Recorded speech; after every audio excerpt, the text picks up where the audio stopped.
नमस्कार, आप देख रहे हैं प्रभात खबर और मैं आपके साथ राजलक्ष्मी। आज हमारे साथ हिंदुस्तानी शास्त्रीय संगीत में जाना-माना नाम शुभा मुद्गल जी मौजूद हैं। रांची पहुंची हैं और टाटा स्टील लिटरेरी मीट का हिस्सा बनने के लिए आज आपने कर्टन रेज़न के साथ इसकी शुरुआत की और लोगों को आपकी आवाज़ बहुत पसंद है पहले से और आपने जो समा बाँधा, उससे दर्शक मंत्रमुग्ध रहे। मैम, मेरा सवाल आपसे है कि किस तरह से आपने कविता की तरफ रुख किया और कविता के साथ आपने संगीत का मिश्रण कैसे किया? क्या सोचा था उस समय? मेरे परिवार में माँ पिताजी दोनों कला प्रेमी तो थे ही, लेकिन उनका जो काम था वो प्रोफेसर्स थे अंग्रेज़ी साहित्य के। लेकिन बहुत उनको रुचि भी थी हिंदी साहित्य, उर्दू साहित्य में।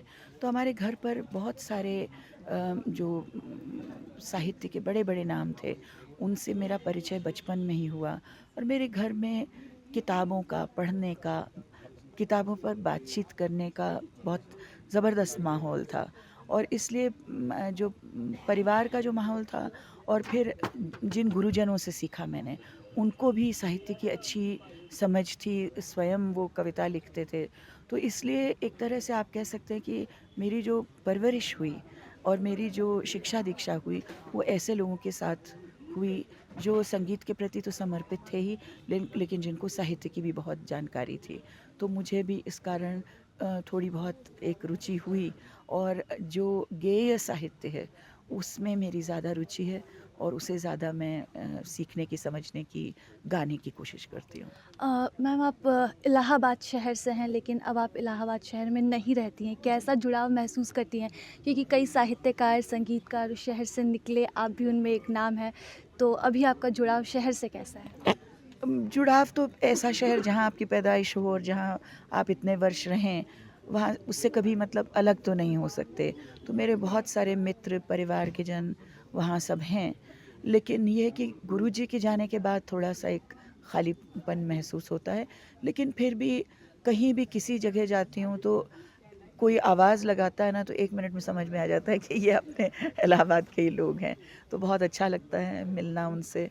और जब जब भी हो सकता है, तो जब भी संभव होता है, मैं ज़रूर जाती हूँ।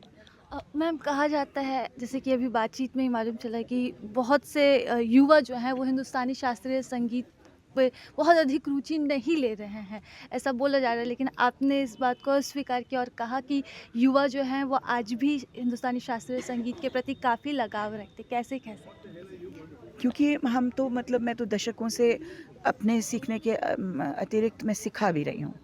तो कोई बच्चा बेलगाँव से क्यों आएगा मुझसे सीखने के लिए? घर परिवार छोड़ के वो क्यों आएगा बम्बई या दिल्ली मुझसे सीखने के लिए? और हर वर्ग के, हर स्तर के लोग आते हैं सीखने के लिए। और बल्कि हमें परेशानी ये होती है आज, सत्य बताऊँ, आपने बहुत अच्छा प्रश्न पूछा कि बच्चे में लगन होती है, विद्यार्थी में लगन होती है, वो चाहते हैं कि शास्त्रीय संगीत करें। लेकिन आज का जो समाज का माहौल है, उसमें शास्त्रीय संगीत को शायद वो वो दर्जा नहीं दिया जाता, जो पॉपुलर संगीत को दिया जाता है। इस कारण उनके अभिभावक ये सोचते हैं कि अगर ये इसको समर्पित हो जाएँगे, इसके यही काम करेंगे, तो इनका उनकी आजीविका कैसे चलेगी? तो बात महज़ आजीविका चलाने की है। जिस दिन भारतीय समाज में शास्त्रीय कलाओं के लिए, पारंपरिक कलाओं के लिए केवल ये कहने की बात नहीं होगी कि ये तो हमारी धरोहर है। अरे आपकी धरोहर है तो इसके लिए आप क्या कर रहे हैं?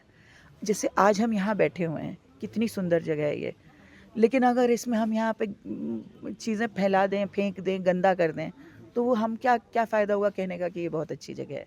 उसी तरह शास्त्रीय संगीत के लिए अगर आप कहते हैं कि ये हमारी देश की धरोहर है, ये हमारी पुरानी कला है एक, जिसे हमें, जिसका संरक्षण करना चाहिए हमें, जिसे बचा के रखना चाहिए हमें। तो आप ऐसा माहौल क्यों बना रहे हैं कि यंग जो कलाकार हैं, वो देश छोड़ के विदेश जाके बस जाएँ? ऐसा क्यों माहौल बन रहा है? तो लगन है, सब कुछ है, प्रतिभा है, ज़बरदस्त परिश्रम करने की ताकत है उनमें, लेकिन चाहिए तो श्रोता। श्रोता और ऐसा सुधी श्रोता जो कहे नहीं आप बहुत अच्छा गा रहे हैं, टिकट लेके उनका गाना सुनने आएँ। तो श्रोताओं की ज़रूरत जी, है। जी। मैम, ये जैसे कि मेरा एक आखिरी सवाल है कि इस तरह से लिटरेचर मीट का जो आयोजन किया गया, दर्शकों को बहुत पसंद आया और आपने वादा भी किया कि आप अगले साल आएँगी और उनकी डिमांड जो है वो फिर से पूरा करेंगे। तो आपको क्या लगता है, जैसे कि आपने कहा कि श्रोताओं की ज़रूरत है, तो इस तरह के साहित्य और संगीत से जुड़े हुए कार्यक्रम किस तरह से संगीत और साहित्य दोनों को बचाए रखे हुए हैं? ये तो एक जहाँ पे कलाकार हों, जहाँ पे ऐसे लोग हों जो अपने अपने काम में माहिर हों, उनके बीच में गुणी जनों के बीच में गाना बजाना तो हर संगीत के विद्यार्थी को अच्छा लगता है। तो इसलिए मुझे भी बहुत अच्छा लगा कि यहाँ पे देश के बहुत ही बड़े बड़े साहित्यकार, लेखक, समीक्षक आए हुए हैं, गुणीजन आए हुए हैं, उनके बीच में मैं गाऊंगी, फिर रसिक आए हुए हैं, तो ये तो अच्छा लगता ही है। रही बात कि साहित्य और संगीत का आपस में पुराना संबंध है, जैसा मैंने कहा है कि हमारा जो भक्ति साहित्य जैसे आप सुन रहे थे आज, उसमें तो उस इतना गेय है वो कि उसको अलग अलग रागों में बांध के, अलग अलग धुन में बांध के भांति भांति के कलाकारों ने गाया है। अब मीराबाई को किस कलाकार ने नहीं गाया है? लता जी ने गाया है, एम एस सुब्बलक्ष्मी जी ने गाया है, ज्योतिका रॉय ने गाया है, सब ने गाया है और हम भी आज तक गा रहे हैं। तो जब एक इंटरडिसिप्लिनरी माहौल मिलता है तो उसमें ज़रूर हर कलाकार को बहुत सीखने को मिलता है, समझने को मिलता है। धन्यवाद। प्रभात खबर .com, विश्वास वही, रफ्तार नहीं।